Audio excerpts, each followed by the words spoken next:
दोस्तों, चाइना को पूरी दुनिया किस नाम से जानती है ये मुझे बताने की जरूरत नहीं है। भूमाफिया के नाम से मशहूर चीन की निगाहें भारत के कई क्षेत्रों पर है। कभी तो चीन अरुणाचल प्रदेश में एक पूरी की पूरी गांव बसा लेता है, वहीं चाइना कभी गलवान घाटी को ही अपना बता देता है।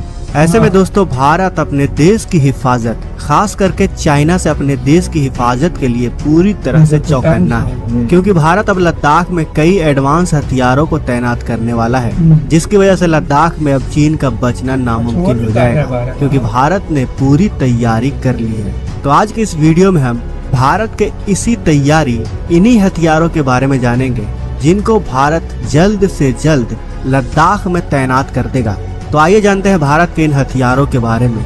वीडियो के आखिर तक बने रहें।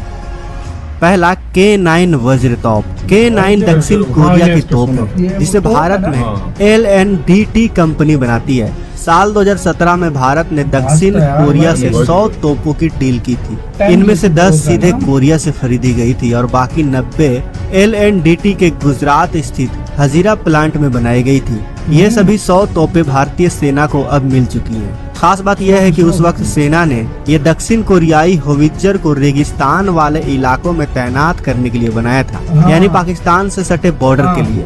लेकिन मई 2020 में पूर्वी लद्दाख से सटी LAC में चीन से हुई विवाद के कारण K9 वज्र तोपों की एक पूरी रेजिमेंट यानी 18 तोपों को पूर्वी लद्दाख में किया गया था। इसके लिए सेना ने इन तोपों में खास विंटराइजेशन किट लगाई, क्योंकि ऐसा नहीं करते तो हाई अल्टीट्यूड क्षेत्र में होने के कारण इन तोपों की बैटरी फ्रीज यानी बेहद ठंड के कारण जम सकती थी। यही वजह है कि जो 100 नई तोपें भारत LNDT से अब खरीदेगा, उन सभी में विंटराइजेशन किट लगी हुई होगी, क्योंकि ये सभी चीन से सटी लाइन ऑफ एक्चुअल कंट्रोल पर तैनात की जाएंगी। अब K9 होवित्जर तोप कितना खतरनाक है ये मुझे बताने की जरूरत नहीं है, आपको तो पहले से ही पता होगी इसके बारे में। दूसरा, पिनाका रॉकेट। भारतीय सेना स्वदेशी Pinaka multiple rocket launcher system की 6 और रेजिमेंट लेने की तैयारी कर रही है, जिसके लिए बातचीत भी हो गई है।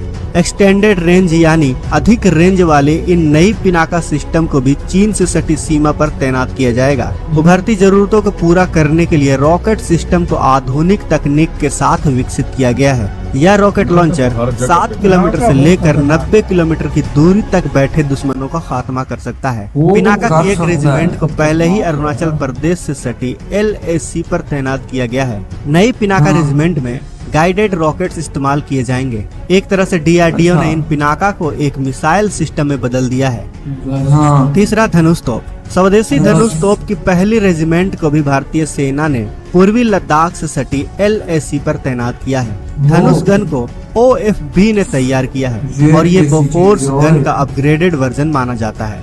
धनुष तोप को बैरल का वजन 2692 किलो है और इसकी लंबाई 8 मीटर है। धनुष तोप की मारक क्षमता 42 से 45 किलोमीटर तक है। इसके भारतीय सेना में शामिल होने से सीमा पर दुश्मनों को मुंहतोड़ जवाब मिलेगा। धनुष तोप फायर करने में सक्षम है और यह प्रति मिनट 2 गोले फायर करती है। इसमें 46.5 किलो के गोलों का ही इस्तेमाल किया जाता है। चौथा, M777 होवित्जर। चीनी सीमा पर तैनात करने के लिए खास तौर से अमेरिका से ली गई अल्ट्रा लाइट होवित्जर M777 यानी हल्के तोपों की 6 रेजिमेंट अब तक ऑपरेशनलाइज हो चुकी हैं और 7वीं रेजिमेंट के ट्रायल भी चल रहे हैं। भारत ने अमेरिका से 145 M777 होवित्जर खरीदी है। इस तोप को अमेरिका की BAE सिस्टम बनाती है, लेकिन इसकी असेंबलिंग भारत में ही एक निजी रक्षा कंपनी करती है। 155 mm अल्ट्रा लाइट होवित्जर का उपयोग इससे पहले अफगानिस्तान, इराक और सीरिया जैसे युद्धों में अमेरिका अच्छे से कर चुका है। भारतीय सेना के पास ऐसी 110 तोपें हैं। 145 को खरीदने का डील हो चुका है। इसे 8 लोग मिलकर चलाते हैं। 1 मिनट में 7 गोले दागता है। यह गोले की रेंज अलग अलग कोण पर अलग अलग होती है, जिसकी 24 से 40 किलोमीटर है। इसका गोला 1 किलोमीटर प्रति सेकंड की गति से दुश्मन की ओर बढ़ता है।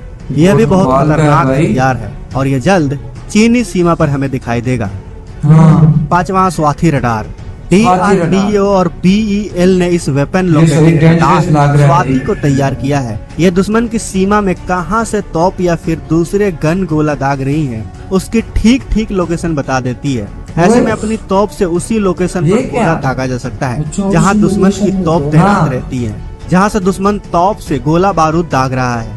दरअसल पूर्वी लद्दाख से सटी LAC पर मई 2020 के बाद वाले विवादित इलाकों में तो डिसएंगेजमेंट हो गया है, लेकिन डिस्पांग प्लेन और डेमचौक को लेकर कोई फैसला नहीं आ पाया है। इसके अलावा अभी भी पूर्वी लद्दाख से सटी लाइन ऑफ एक्चुअल कंट्रोल पर चीन के 60,000 सैनिकों के साथ साथ PLA के टैंक, तोप और मिसाइलों का एक बड़ा जखीरा तैनात है। चीन अभी भी LAC पर डी एस्केलेशन और डी इंडक्शन के लिए तैयार नहीं है। ऐसे में भारतीय सेना भी LAC पर अपनी सैन्य क्षमताओं को बढ़ाने में जुट चुकी है। SCO मीटिंग में प्रधानमंत्री नरेंद्र मोदी और चीन के राष्ट्रपति शी जिनपिंग की बैठक न होने से साफ है कि LAC पर चलने वाला ये विवाद लंबा खिंच सकता है। साथ ही पूर्वी लद्दाख से सटी LAC पर मई 2020 के बाद वाले विवादित इलाकों में तो डिसएंगेजमेंट हो गया है और डेमचौक को लेकर कोई फैसला नहीं हो पाया है। भारत जब भी इन मुद्दों पर चीन से बात करने की कोशिश करता है